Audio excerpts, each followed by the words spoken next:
আসসালামু আলাইকুম রহমতুল্লাহি বারাকাতুহু। আশা করি মহান আল্লাহ রাব্বুল আলামিনের অশেষ মেহেরবানিতে আপনারা সকলেই ভালো আছেন। সম্মানিত ভাই ও বোনেরা, আজকে আলোচনা করব হযরত রাবিয়া বসরি রহমতুল্লাহ আলাইহি এর জীবনী। রাবিয়া বসরি রহমতুল্লাহ আলাইহি আসলে কে? সত্যি কথা বলতে তিনি একজন নারী যে আল্লাহ সুবহানাল্লাহু তাআলাকে তিনি প্রচণ্ড রকম ভালোবাসতেন। রাবিয়া বসরি রহমতুল্লাহ আলাইহি ছিলেন একজন সম্মানিত তাবেঈন। তিনি 713 খ্রিস্টাব্দে ইরাকের বসরা নগরীতে ওনার জন্ম।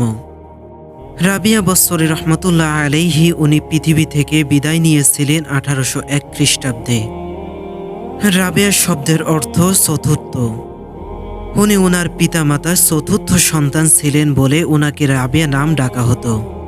হাসান বসরি, সুফিয়ান সাওয়ারি, ইব্রাহিম বিন আদহাম, জুন্নুন মিসরি রহমতুল্লাহ আলাইহি স্বনামধন্য সুফিরা ওনার কাছে ইসলাম নিয়ে আলোচনা করার জন্য আসতেন। ওনারা একসাথে ইসলামের অনেক গভীর রুহানিয়াত তত্ত্ব নিয়ে আলোচনা করতেন।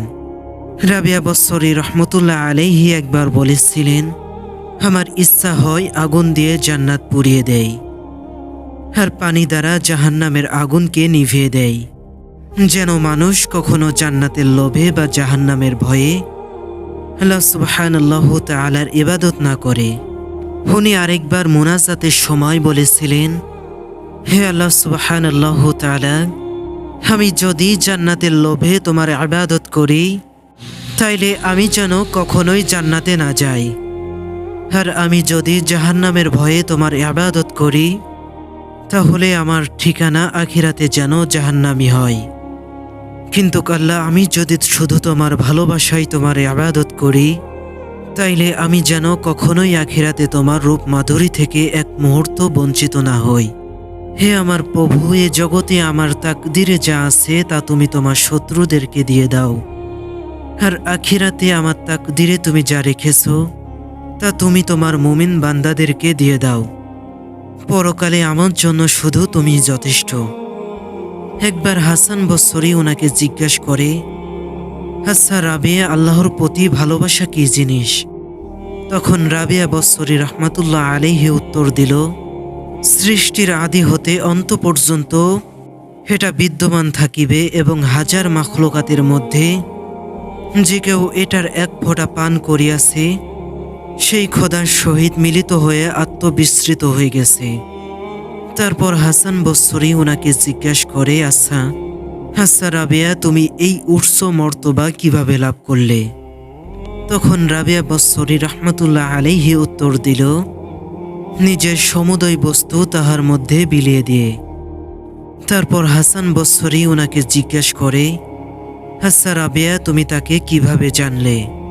তখন রাবিয়া বসরি রহমতুল্লাহ আলাইহি উত্তর দিল, হাসান, আপনি আল্লাহ সুবহানাল্লাহু তাআলাকে তর্ক বিতর্ক দ্বারা আর আমি বিনা বাক্য ব্যয়ে শুধু আমার ভালোবাসা দ্বারা আমি তাকে জেনেছি এবং চিনেছি। তারপর হাসান বসরি ওনাকে জিজ্ঞাসা করে, আচ্ছা রাবিয়া, তুমি বিয়ে করছো না কেন? তখন রাবিয়া বসরি রহমতুল্লাহ আলাইহি উত্তর দিল, বিয়ে তো তারই দরকার যার দেহ আছে, কিন্তু আমার তো শরীরই নাই। আমি তো আমার শরীরের মালিক নই। সবকিছুই আমি আল্লাহ সুবহানাল্লাহু তাআলার দরবারে বিলিয়ে দিয়েছি। এই মহিয়সী নারী সারা জীবন চিরকুমারী ছিলেন। মূলত আল্লাহ সুবহানাল্লাহু তাআলার প্রতি উনার ভালোবাসা এত প্রচণ্ড ছিল যে এই ভালোবাসার ভাগ উনি আর কোনো ব্যক্তিকে দিতে রাজি ছিলেন না। এক ব্যক্তি এসে ওনাকে বলে, অনেক দিন ধরে আমি ইবাদত করছি, কিন্তু আল্লাহ সুবহানাল্লাহু তাআলার পক্ষ থেকে কোনো ডাক ছাড়া শব্দ পাচ্ছি না। তখন রাবিয়া বসরি রহমতুল্লাহ আলাইহি উত্তর দিল, বারবার আঘাত করো, দরজা ভেঙে যাবে। এক ব্যক্তি একদিন রাবিয়া বসরির কাছে আসলো। ওই ব্যক্তির মাথায় পট্টি বাঁধা ছিল। রাবিয়া বসরি তখন তাকে জিজ্ঞাসা করলো, মাথায় পট্টি বাঁধার কারণ? ওই ব্যক্তি উত্তর দিল, তীব্র মাথা ব্যথার কারণে। রাবিয়া বসরি জিজ্ঞাসা করলো, তোমার বয়স কত?